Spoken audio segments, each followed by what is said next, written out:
राज्यमंत्री पदाची जबाबदारी स्वीकारल्यानंतर पहिल्यांदा आज नाशिकमध्ये येणं होत आहे आणि आजच्या ह्या माझ्या पहिल्याच दौऱ्याला सर्वप्रथम आपल्या सर्व पत्रकार बांधवांचं सगळ्यांचे आभार मानतो, सगळ्यांचं स्वागत करतो। एकंदरीत आजच्या माझ्या दौऱ्याचा उद्देश महाराष्ट्र राज्याचे मुख्यमंत्री सन्माननीय देवेंद्र फडणवीस साहेब असतील, उपमुख्यमंत्री सन्माननीय एकनाथजी शिंदे साहेब, सन्माननीय अजितदादा पवार, आमच्या महायुतीच्या सरकारमार्फत खास करून मुख्यमंत्री महोदयांनी जो पुढाकार घेतला आहे, 100 दिवसाचं जे ध्येय जे डोळ्यासमोर ठेवलेलं आहे, त्याचा राज्यमंत्री पद म्हणून जी माझ्याकडे ज्या खात्यांची जबाबदारी आहे त्याचं गृह खात्याचं नाशिक कमिशनरेटचा आज मी रिव्ह्यू बैठक घेतली आणि मुख्यमंत्री साहेबांनी जे निर्देश दिलेले आहेत त्याची अंमलबजावणी ती व्यवस्थित होते की नाही ह्याची दक्षता घेण्याकरता आजचा माझा हा दौरा होता। माझ्या देखील ज्या सूचना नाशिक शहराच्या बाबतीमध्ये, पोलीस प्रशासनाच्या बाबतीमध्ये माझ्या देखील ज्या काही सूचना होत्या त्या सूचना देखील मी आज पोलीस आयुक्तांना मी आज दिलेल्या आहेत। एकंदरीत मुंबईच्या पुण्याच्या पाठोपाठ नाशिक शहर हे देखील एक महत्त्वाचं शहर म्हणून आता पुढे येत आहे। इंडस्ट्रियलायझेशन तर आहेच, औद्योगिकीकरण आहेच, त्यासोबत नाशिक शहराला एक वेगळं महत्त्व हे एक प्राप्त होत असताना इथल्या असलेल्या ज्या काही कम्युनल घडामोडी आहेत त्या लक्षात घेता पोलीस कमिशनरेटने ज्या काही काळजी घेणं गरजेचं आहे त्या देखील योग्य त्या सूचना आज आमच्या सरकारच्या वतीने मी केलेल्या आहेत। एकंदरीत आज नाशिक शहरामध्ये ज्या काही कायदा सुव्यवस्थेचे प्रश्न निर्माण होत आहेत त्यावरती आपल्याला कसा आळा घालता येईल ह्यासाठीच्या उपाययोजना पोलीस प्रशासनाकडून काय घेतलं जात आहे त्याचा मी रिव्ह्यू घेतलेला आहे। आणि विशेषतः मुख्यमंत्री महोदयांनी महाराष्ट्रामध्ये ड्रग्सच्या बाबतीमध्ये कडक कारवाया ह्या घेण्याच्या सूचना पोलीस प्रशासनाला ज्या दिलेल्या आहेत त्याची अंमलबजावणी आणि खास करून अँटी ड्रग कॅम्पेन्स हे माझ्या अंडर येणाऱ्या ज्या 11 कमिशनरेट आहेत त्या प्रत्येक 11 कमिशनरेटच्या मी ड्रगच्या बाबतीत देखील विशेष आढावा मी घेतो आणि माझ्या सूचना देखील मी केलेल्या आहेत। आणि अगदी झोपडपट्टीमध्ये राहणारा तरुण देखील आणि एक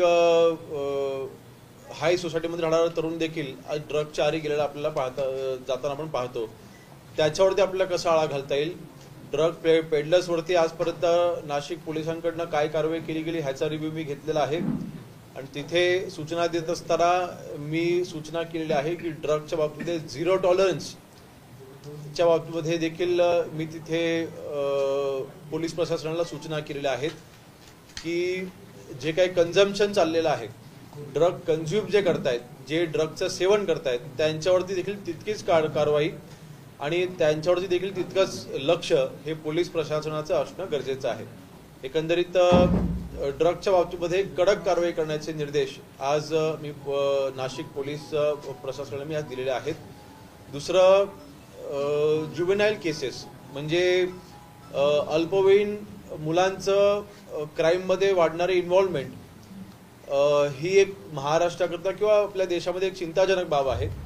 त्या बाबतीमध्ये देखील आपल्याला काही कॅम्पेन्स असे सुरू करावे लागतील ज्यामध्ये ज्युवेनाईल जे आहेत म्हणजे जे अल्पवयीन मुलं आहेत किंवा मुली आहेत त्यांना क्राईमपासून दूर घेऊन जाण्यासाठी एक विशेष कॅम्पेन आपण रन केलं पाहिजे अशी मी सूचना आज पोलीस प्रशासनाला दिलेली आहे। एक विशेष कॅम्पेन पोलिसांकडून सुरू केलं गेलं पाहिजे जेणेकरून त्यांचं माइंड, त्यांचं जे लक्ष जे आहे ते क्राईमवर डायव्हर्ट होऊन स्पोर्ट्स म्हणा किंवा अन्य कुठल्या ॲक्टिव्हिटीकडे लागेल ह्यासाठी इनिशिएटिव्ह घेण्याची सूचना मी केलेल्या आहेत। कुंभमेळा आपल्या सर्वांना कल्पना आहे की येत्या 1-1.5 वर्षामध्ये नाशिकमध्ये होऊ घातलेला आहे। त्या कुंभमेळ्याच्या साठी देखील जे काही आपल्याला इन्फ्रास्ट्रक्चर लागणार आहे किंवा पोलीस प्रशासनाला जी काही मदत लागणार आहे, माननीय मुख्यमंत्री महोदयांनी 3 दिवसापूर्वीच कुंभमेळ्याच्या बाबतीमध्ये आढावा बैठक घेतली होती। पोलीस प्रशासनाची आणि ओव्हरऑल प्रशासकीय सगळ्या बाबींची त्यांनी ज्या ज्या सूचना केलेल्या आहेत त्याची देखील अंमलबजावणी तर होईलच, परंतु त्यावेळेला पोलीस प्रशासनाकडनं शासनाकडे ज्या काही मागण्या केल्या आहेत इन्फ्रास्ट्रक्चरच्या बाबतीमध्ये त्याचा देखील एक पाठपुरावा म्हणून माझ्याकडनं केला जाईल। आणि कुंभमेळा हा तिथे कुंभमेळा पार पडत असताना इन्फ्रास्ट्रक्चर असेल किंवा कायदा सुव्यवस्थेचा प्रश्न निर्माण होणार नाही किंवा सुरक्षेच्या दृष्टीने तिथे जे काही उपाययोजना करायच्या आहेत त्यासाठी सगळ्या यंत्रणा ह्या पोलीस प्रशासनाला पुरवल्या जातील। तर ओव्हरऑल आज माझ्या नाशिक दौऱ्याचा उद्देश हा पोलीस कमिशनरेटच्या अंडर येणाऱ्या ज्या काही समस्या आहेत त्या जाणून घेणं, उपाययोजना पोलीस प्रशासनाकडनं काय केलं जातं त्याची माहिती घेणं आणि ज्या काही सूचना मला द्यायच्या होत्या त्या सूचना देण्याच्या बाबतीत माझा आजचा हा दौरा होता। तर मला वाटतं आपण काही प्रश्न असतील आपण विचारू।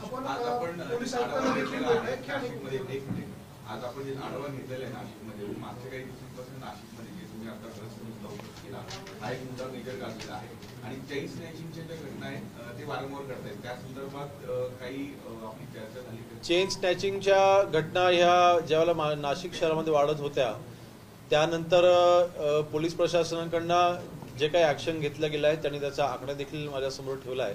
मला वाटतं 250 पेक्षा जास्त केसेस ह्या चेन स्नॅचिंगच्या मागच्या 8 महिन्यामध्ये आपल्या नाशिक पोलिसांनी रजिस्टर केलेल्या आहेत आणि मला वाटतं 2 प्रमुख गँग ह्याच्यामध्ये ऍक्टिव्ह होते त्यांना देखील पोलिसांनी पकडलेलं आहे, त्यांना अटक केली गेलेली आहे आणि भविष्यामध्ये ह्या घटना घडू नये ह्यासाठी मला एक नाशिक पोलिसांचं मला एक कौतुक करायचं आहे। खास करून सीपींनी जे काही इनिशिएटिव्ह सुरू केलं आहे, ऑनलाईन त्यांच्या ज्या ऍक्टिव्हिटीज आहेत त्या सोशल मीडियाच्या त्यांच्या ज्या ऍक्टिव्हिटीज आहेत त्या त्यांनी चांगल्या प्रमाणात वाढवलेल्या दिसत आहेत आणि एक चांगलं प्लॅटफॉर्म व्हॉट्सअपच्या माध्यमातून त्यांनी नाशिककरांसाठी त्यांनी उपलब्ध करून दिलेला आहे आणि त्याचा चांगला उपयोग चेन स्नॅचिंग असेल किंवा गुंड प्रवृत्तीचे जे काही लोक नाक्यावरती बसणं असेल किंवा कुठेही नाक्यावरती बसणं, दारू पिणं असेल, अशा लहान सहान घटना ज्या भविष्यामध्ये ते मोठं स्वरूप घेऊ शकतात त्यांना थांबवण्यासाठी त्यांनी जे काही ऑनलाईन इनिशिएटिव्ह घेतला आहे त्याला चांगला रिस्पॉन्स मिळताना दिसतोय। तर मला वाटतं चेन स्नॅचिंगचं ज्या काही गँग त्यांनी आजपर्यंत पकडलेले आहेत एक चांगलं इनिशिएटिव्ह चांगली ऍक्शन त्यांच्याकडे घेतली गेली आहे, परंतु भविष्यामध्ये ते घडू नये यासाठी प्रिव्हेंटिव्ह ऍक्शन देखील नाशिक पोलिसांनी घेतलेली दिसते। नाशिकसह पुणे असेल किंवा जे शहरी भाग आहे त्या ठिकाणी वाहतुकीचा प्रश्न आता ट्रॅफिक जामची जी समस्या आहे ती मोठ्या प्रमाणात भेडसावते। पुण्यामध्ये आपण बघितलं तर पुणे जगात 4-5व्या नंबरवर आलेला आहे, तसंच नाशिकमध्ये देखील ट्रॅफिकची समस्या मोठ्या प्रमाणात आहे। नाशिकमध्ये असे काही ब्लॅक स्पॉट आहे म्हणजे ते तास-तासभर ट्रॅफिक जी निघत नाहीये, या सगळ्या संदर्भात पोलिसांकडनं काही आढावा घेतलाय का? कारण ट्रॅफिकची समस्या ही महत्त्वाची आहे। एक मागणी नाशिक कमिशनरेटची आहे की एक ॲडिशनल सीपी स्तरावरचे नाशिक साठी अधिकारी असावेत ट्रॅफिकसाठी, तर त्या मागणीचा नक्कीच आम्ही पूर्तता करून देऊ आणि पुणे शहर असेल, नाशिक शहर असेल, मगाशी म्हटल्याप्रमाणे ही औद्योगिक दृष्ट्या तर वाढतच आहेत, परंतु एक फायनान्शियल कॅपिटल म्हणून आजपर्यंत फक्त आपण मुंबईकडे पाहत होतो, परंतु नक्कीच ह्याच्यामध्ये आता नाशिक आणि पुण्यासारख्या शहरांचा देखील आता हातभार वाढतोय, इन्व्हॉल्वमेंट वाढते आणि म्हणून ट्रॅफिक ही एक भविष्याच्या दृष्टीने अशी एक समस्या आहे ज्याच्यावरती आज आपण काम नाही केलं तर भविष्यामध्ये आपला त्रास होऊ शकतो। तर त्याच्यासाठी 2 गोष्टी महत्त्वाच्या आहेत, एक तर सिग्नल यंत्रणा आणि दुसरे सीसीटीव्हीचा उपयोग हा ट्रॅफिकसाठी देखील होतो आणि क्राईमचा रेट कमी करण्याकरता देखील होतो। तर सीसीटीव्हीच्या बाबतीमध्ये आपण एक चांगलं इनिशिएटिव्ह नाशिक पोलिसांनी काही महिन्यांपूर्वी घेतलं होतं, याच्यामध्ये CSR फंड त्यांनी त्याच्यामध्ये इन्व्हॉल्व करून घेतला होता आणि जवळपास 500 CCTVs हे CSR फंडामार्फत आणि प्रायव्हेट जे काही एंटिटीज आहेत त्यांच्याकडनं त्यांनी मागून घेऊन त्यांनी इन्स्टॉल केलेले आहेत, परंतु रिक्वायरमेंट मी सांगितलंय की आपल्याला तातडीची CCTVचे जे काही आपल्याला यंत्रणा उभी करायची आहे तर त्याच्यामध्ये तातडीचे तुम्हाला CCTVची रिक्वायरमेंट काय आहे ती एक मागणी मी माझ्यासमोर त्यांना ठेवायला सांगितली आहे, ते आज किंवा उद्यापर्यंत माझ्यापर्यंत देतील। आणि सिग्नल यंत्रणा, आपल्याकडे सिग्नलची यंत्रणा ही जरा कमकुवत दिसते। नाशिक स्मार्ट सिटीच्या माध्यमातून जे काही कामं केली जात आहेत ते जरा संथ गतीने होताना दिसत आहेत आणि त्याचा कंट्रोल हा पोलीस प्रशासनाकडे नाहीये आणि म्हणून नक्कीच भविष्यामध्ये तो एक विचार करण्यासारखा आहे की सिग्नल यंत्रणा ही स्मार्ट सिटी मार्फत जरी करण्यात येत असली, महानगरपालिकेच्या अंतर्गत जरी असली तर सुद्धा त्याच्यावरती पोलीस प्रशासनाचा थोडा कंट्रोल असणं गरजेचं आहे, तरच आपण ट्रॅफिकवरती कंट्रोल मिळवू शकू। दुसरं एक गोष्ट निदर्शनास आली आहे की आपल्याकडे रिक्षाची संख्या देखील बऱ्यापैकी आहे, रिक्षा थांबा आपल्याकडे नाही आहेत. तर नाशिक शहरामध्ये अधिकृत रिक्षा थांबा तातडीने तुम्ही आयडेंटिफाय करा आणि ते मंजूर करा, अशा पद्धतीच्या सूचना मी नाशिक पोलिसांना मी केलेल्या आहेत. प्रभावी पोलिसिंगसाठी मनुष्यबळ अपुरं पडतं असं सातत्याने पोलीस अधिकारी सांगतात आणि त्यामुळे गुन्हेगारी थोपवण्यासाठी देखील कुठेतरी लिमिटेशन्स येतं, अशा देखील अधिकाऱ्यांकडून सातत्याने. नाही, पोलिसांची संख्या कमी असल्यामुळे कुठेतरी क्राईमवरती आळा घालण्यामध्ये आपल्या अडचण येते असं कुठेही दिसून येत नाहीये. परंतु मला वाटतं एकंदरीत महाराष्ट्रामध्येच आजपर्यंत मागच्या 30-35 वर्षामध्ये सर्वात जास्त पोलीस भरती ही आमच्या महायुती सरकारने केलेली आहे. आणि म्हणून मला वाटतं ही समस्या फक्त नाशिक पुरती बघून चालणार नाही, तर ओव्हरऑल पोलीस डिपार्टमेंटमध्ये मनुष्यबळ वाढवण्यासाठी आमच्या सरकारने अतिशय चांगली आणि ठोस पावलं ही ऑलरेडी उचललेली आहेत. आणखीही काही टप्प्याटप्प्याने होतील ना, टप्प्याटप्प्याने होतील. तर आगामी श्रीमंत कुंभमेळा आहे 2027, तर त्या दृष्टिकोनातून पोलीस आयुक्तालयाच्या कक्षा विस्तारण्याचा काही मागे 1-2 वर्षापूर्वी प्रयत्न होता की जेणेकरून त्र्यंबकेश्वर पर्यंत पूर्ण नाशिक शहर आयुक्तालयाचा असं काही आपण तो प्रस्ताव शासनाकडे त्यांनी सादर केलेला आहे. आणि मला वाटतं फक्त कुंभमेळ्याच्या दृष्टीने नाही तर ओव्हरऑल जे काही आता फक्त 13 पोलीस स्टेशन्स हे नाशिक शहराच्या अंडर येत आहेत. नाशिक शहराचा हा विस्तार आता हळूहळू वाढत चाललेला आहे आणि भविष्याच्या दृष्टीने देखील तिथे तो विस्तार वाढणं हे गरजेचं आहे. तसा प्रस्ताव जो शासनाकडे गेलेला आहे, नक्कीच मी मुख्यमंत्री महोदयांशी चर्चा करून त्याला लवकरात लवकर मंजुरी मिळवून घेऊन कुंभमेळ्यासाठी तो उपयोगी आहेच, परंतु नाशिकच्या भविष्याच्या डेव्हलपमेंटच्या आणि ह्याच्या दृष्टीने देखील ते महत्वाचं आहे. म्हणून त्याला लवकरात लवकर मंजुरी मिळवून घ्यायचा माझा प्रयत्न असेल. तुमच्याकडे महसूल खातं देखील आहे, जे मालेगावला निलंबन झालेलं आहे तहसीलदारांचे, त्याबाबत महसूल संघटनांनी निवेदन देखील दिलं आहे की त्यांचं निलंबन केलेलं चुकीचं आहे, ते मागे घेण्यात यावं. नाही बघा, बांगलादेशींच्या बाबतीमध्ये 0 टॉलरन्स पॉलिसी ही आमच्या सरकारची आहे आणि ज्यावेळेला आपण जन्म दाखला देतो त्यावेळेला आपण त्याला अधिकृत या भारत देशात आपण नागरिक म्हणून त्याला आपण तो पुरावा देतोय. अतिशय गंभीर बाब आहे, म्हणून ते निलंबनाची कारवाई झालेली आहे. माझ्यापर्यंत त्यांचं जे काही निवेदन वगैरे आहे जे काही माझ्यापर्यंत अजून आलेलं नाही, परंतु त्यांच्या नक्की मागण्या काय आहेत त्या बाबतीमध्ये मी त्यांचं जे काही मागणीवरती मी त्यांच्याशी चर्चा करून योग्य तो तोडगा मी त्याच्यावरती काढू. मध्यंतरी एका भाषणामध्ये विखे पाटलांनी असं म्हटलं होतं की जे खडी क्रशर आहे किंवा जे वाळूचे गाड्या आहेत त्यांच्याकडे दुर्लक्ष करा, अशा प्रकारचं एका भाषणामध्ये एका मंत्र्यांनी म्हणलं.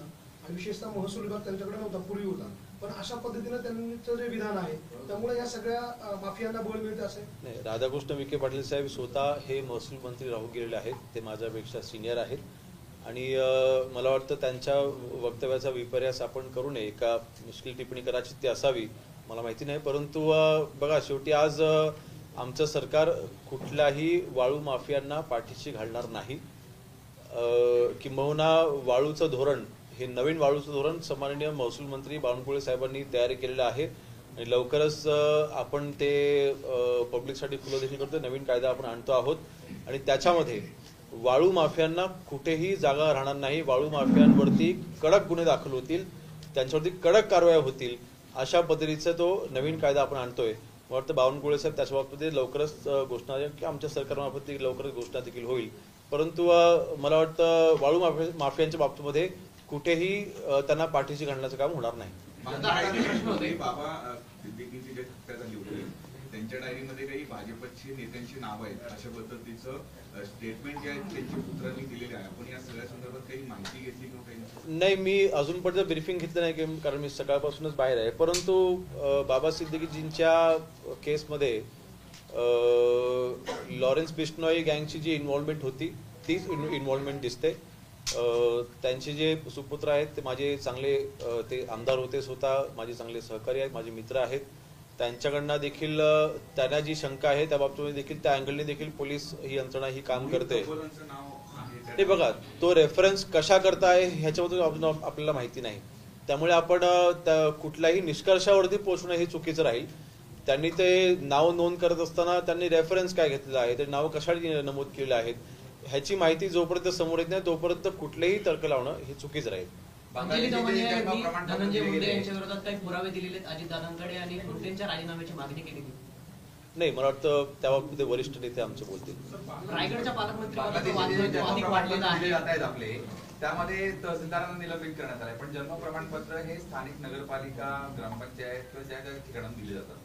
खरं म्हणजे ती यंत्रणा या ठिकाणी दोषी आहे आणि अशाच पद्धतीने सगळीकडे महाराष्ट्रात असे प्रकार होत असतील तर आपण महसूल, गृह दोन्ही विभाग तुमच्याकडे असल्यामुळे आपण काय नाही, प्रांताधिकारी त्याला व्हेरीफाय करतात. त्यामुळे मला वाटतं शेवटी एक प्रशासकीय अधिकारी म्हणून आपण जेव्हा एखादं डॉक्युमेंट व्हेरीफाय करत असतो त्यावेळेला आपण त्याचं आपण गांभीर्य लक्षात घेतलं पाहिजे. बघा, शेवटी कोणाच्याही नोकरीवरती गदा आणण्याचा आमचा जाणून बुजून कुठला प्रयत्न नाही, परंतु बांगलादेशींच्या बाबतीमध्ये मगाशी मी म्हटल्याप्रमाणे 0 टॉलरन्स पॉलिसी ही आमच्या सरकारची आहे. शेवटी तो भारत देशाला धोका आहे आणि म्हणून त्या बाबतीमध्ये आपण जे काही ऍक्शन्स घेतलेले आहेत त्या कायदा आणि नियमाला अनुसरूनच ऍक्शन घेतलेलं आहे. सर, आपण SIT पण स्थापन केलेली आहे. SITच्या चौकशीतून आतापर्यंत काय समोर आलं? बांगलादेशांच्या बाबतीमध्ये मी अधिक काही गोष्टींचा खुलासा करणार नाही, कारण शेवटी इंटेलिजन्सचा पण तो प्रश्न आहे. परंतु बांगलादेशी आपल्या भारत देशामध्ये येणं हे गेल्या अनेक वर्षांपासून चालू आहे. हे काही आज मागच्या 3-4 वर्षात वाढलंय असातला काही भाग नाही. काही बांगलादेशी जे सापडले आहेत ते 25-25 वर्ष देखील भारतामध्ये थांबतात असे काही देखील पुरावे सापडलेले आहेत. आणि मग हे एकतर ह्यांचे हे जेव्हा येतात तेव्हा कोलकात्यावरनं ह्यांना मेजरली डॉक्युमेंट्स इथे प्राप्त होत आहेत. हे काही आपल्या महाराष्ट्रामध्ये ह्यांना सगळे डॉक्युमेंट बनवून मिळतात अशातलेही काही भाग नाही. त्यामुळे हा देशस्तरावरचा विषय आहे. परंतु आता मात्र ज्या काही कागदोपत्री ह्यांना जो काही आधार मिळतोय तो थांबवण्यासाठी महसूल यंत्रणा जी काही आपल्याला कडक करणं गरजेचं आहे, किंवा जे काही आपण पुरावे व्हेरीफाय करून देतो, ज्यावेळेला आपण डॉक्युमेंट व्हेरीफाय करत असताना एखादं आधार कार्ड जेव्हा बनतंय, आणि बघा लक्षात घ्या, आधार कार्ड हे काही भारताचं नागरिकत्वाचं आयडेंटिफिकेशन नाही आणि पॅन कार्ड हे देखील भारताचं आयडेंटिफिक म्हणजे तुम्ही नागरिकत्व आहात असा पुरावा नाही. परंतु त्या 2 डॉक्युमेंटच्या आधारे कुठेतरी बँक अकाउंट ओपन करणं, मग त्यांचे आर्थिक व्यवहार चालू होतात. म्हणजे डॉक्युमेंटेशन हा अतिशय महत्वाचा भाग बांगलादेशींच्या केसेसच्या बाबतीमध्ये हा समोर येतोय आणि त्याच्यावरती आळा घालण्यासाठी जे काही कडक पावलं उचलणं गरजेचं आहे. कदाचित काही याच्यामध्ये लूप होल देखील असतील तर त्याच्यावरती देखील आमचं सरकार काम करते, आमची यंत्रणा काम करते. काही ठिकाणी पोलीस यंत्रणा, महसूल यंत्रणा यांनी एकत्र येऊन काम करणं गरजेचं आहे. तर ते त्याच्यावर आमचं काम चालू आहे. रायगडच्या पालकमंत्री पदावरून सध्या वाद जो आहे तो वाढलेला आहे. थेट एकमेकांचे व्हिडिओ बाहेर काढल्याचं बोललं जातं. या ना नाशिकचा पण प्रश्न नाही, बघा, पालकमंत्री पद हे कोणाला दिलं जावं हा निर्णय आमचे वरिष्ठ नेते माननीय मुख्यमंत्री महोदय असतील, आमचे दोन्ही उपमुख्यमंत्री महोदय असतील, हे एकत्र बसून निर्णय घेतील. आणि शेवटी प्रत्येक पक्ष हा आपापला बालेकिल्ला सांभाळण्याचा प्रयत्न करतो. रायगडच्या बाबतीमध्ये मी सांगेन, आज तिथे रायगड जिल्ह्यामध्ये शिवसेनेचे 3 आमदार आहेत, राष्ट्रवादी काँग्रेस पक्षाचे 1 आमदार आहेत आणि भाजपचे 1 आमदार आहेत. ज्यांचे जास्त आमदार आहेत त्या पक्षाचा पालकमंत्री व्हावा याबद्दल काही चुकीचं नाही. त्या बेसवरती आम्ही मागणी करतोय आणि भरत शेठ गोगावले हे आमचे ज्येष्ठ नेते आहेत, त्यांना पालकमंत्री मिळावं ही आमची मागणी असेल. त्यामुळे काय अजितीताई वाईट आहेत असं त्याच्यामध्ये निष्कर्ष काढणं चुकीचं आहे. शेवटी आम्हाला पालकमंत्री मिळावं ही आमची इच्छा आहेच ना. त्या नियमानुसार नाशिकमध्ये 7 आमदार राष्ट्रवादीचे आहेत, नाशिकचं पण राष्ट्रवादीकडे आहे. बघा, हे माझं वैयक्तिक मत आहे. मी जे काही मत मांडले ते माझं वैयक्तिक मत आहे. आमची पार्टी पॉलिसी जी काही ठरेल, आमचे वरिष्ठ नेते जे काही ठरवतील, शेवटी तो निर्णय घेतला जाईल. एकमेकांचे व्हिडिओ काढण्यापर्यंत हा वाद गेलेला आहे. आपण बाजूच्याच मतदारसंघातल्या हा खेळमध्ये इतकं रायगडचा हे जे भांडण आहेत हे भांडण जाण्याचं काही इंटरनल कारण आहे. बघा, जिथे संसार असतो तिथे भांडण लागतं. त्यामुळे ह्याला काही जास्त गांभीर्याने घ्यायची गरज नाही. आमची एकजूट, महायुतीची आमची एकजूट अतिशय मजबूत आहे. येणाऱ्या स्थानिक स्वराज्य संस्थांच्या निवडणुकांमध्ये देखील महायुतीच्या मार्फत ह्या निवडणुका आम्ही लढणार आहोत आणि तसे आदेश हे आम्हाला आमच्या वरिष्ठांनी देखील दिलेले आहेत. आम्ही त्याला लागलेले आहोत. त्यामुळे अशा जे काही घटना होतात त्याचं आपण जनरलायझेशन करणं किंवा त्याला आपण सार्वजनिक स्वरूप देणं हे चुकीचं आहे. शिवसेनेतून बाहेर पडत असताना हीच कारणं दिली गेली होती किंवा राष्ट्रवादी बरोबर पटत नाहीये, राष्ट्रवादी अतिरेक करतीये आणि यामुळे आम्हाला बाहेर पडावं लागतं, हे सगळी कारणं दिली गेली. पण आता पुन्हा त्यांच्यासोबतच अशाच प्रकारचे भांडणं होत आहे अशी कार्यकर्त्यांची भावना निर्माण झाली ना. शिवसेनेमधून बाहेर पडलो आम्ही असं म्हणणार नाही. आम्ही शिवसेना आहोत. आम्ही सामान्य शिंदे साहेबांनी जो काही उठाव केला त्या उठावाला साथ देण्याचं प्रमुख कारण हे काही त्यावेळेला आम्हाला राष्ट्रवादी पक्षाकडनं त्रास होत होता हे प्रमुख कारण नव्हतं. उद्योजकांकडनं जे दुर्लक्ष होत होतं. मी मगाशी देखील म्हटलं, प्रत्येक पक्षाला आपापला पक्ष वाढवण्याचा अधिकार आहे, पण ते करत असताना आपल्या मित्र पक्षाला जेव्हा त्रास होतो किंवा आपल्या स्वतःच्या पक्षाला जेव्हा त्रास होतो तेव्हा त्या मित्र पक्षाला आळा घालणं थांबवण्याचं काम आमच्या पक्ष नेतृत्वाचं होतं. ते करणं म्हणजे ते सक्षम होत नव्हते आणि म्हणून मला वाटतं त्यावेळेला आम्ही तो निर्णय घेतला होता. मला वाटतं आता ही जुनी बाब झालेली आहे. जनतेने, महाराष्ट्राच्या जनतेने ऑलरेडी निर्णय दिलेला आहे. शिवसेना म्हणून आम्हाला अधिकृत कायद्याने आम्हाला आधार मिळाला, परंतु जनतेचा पाठिंबा हा आम्हाला ज्यावेळेला तिथे मिळाला त्यावेळेस त्याच्यावरती शिक्कामोर्तब झालेला आहे. आरोपींचं वय जो आहे तो 18 ते 14 करण्याचा असं काही निर्णय झालेला आहे का? कारण काल एका कार्यक्रमात अजितदादा बोलले. नाही, मला वाटतं त्यावरती हा काही महाराष्ट्र सरकारचा हा कायदा होऊ शकत नाही. केंद्र सरकारने त्या बाबतीमध्ये भूमिका घेणं गरजेचं आहे. त्यामुळे माननीय खासदार महोदय त्या बाबतीमध्ये सांगू शकतील. परंतु नक्कीच जे काही क्राईम रेट मगाशी मी म्हटल्याप्रमाणे लहान मुलांमध्ये जे आढळून येत आहे ती चिंतेची बाब आहे. त्यामुळे नक्कीच जर का कायद्यामध्ये सुधारणा करण्याची गरज पडत असेल त्याच्यावरती आम्ही नक्कीच विचार करू. पुण्यामध्ये बाबूराव चांदोरे नावाचे एक कार्यकर्ते आहेत जे अजितदादांचे निकटवर्ती आहेत. त्यांचे काही सर्वसामान्यांना मारहाण करतानाचे व्हिडिओ व्हायरल होत आहेत. त्यांच्यावर कारवाई केली जात नाही, त्यांना सरकार पाठची करते. पुणे शहरातला विषय मी त्याची माहिती घेतली नाही आहे. माहिती घेऊन त्याच्यावरती बोलू. ओके, धन्यवाद. आपण सर्व आला त्याबद्दल धन्यवाद. लोकसभेला ऑफर दिली. आपण त्यासोबत मी काय बोलणार नाही. फक्त आजचा कमिशनरेटच्या विस्ताराबाबत जसं आपण बोलला तसं मालेगावसाठी स्वतंत्र कमिशनरेटचा काही विचार आहे? तशी मागणी माझ्यापर्यंत तरी अजून आलेली नाही, परंतु मला वाटतं तिथल्या ओव्हरऑल जे काही शेवटी कमिशनरेट ठरवत असताना इन्फ्रास्ट्रक्चरचा विचार करावा लागतो, तिथल्या पोलीस यंत्रणाचा विचार करावा लागतो. अनेक बाबींचा त्याच्यामध्ये विचार करूनच कमिशनरेट हे नक्की केले जातात. त्यामुळे मालेगावला गरज असेल तर करू, परंतु अजून तसा कुठला प्रस्ताव आमच्यापर्यंत नाही. धन्यवाद.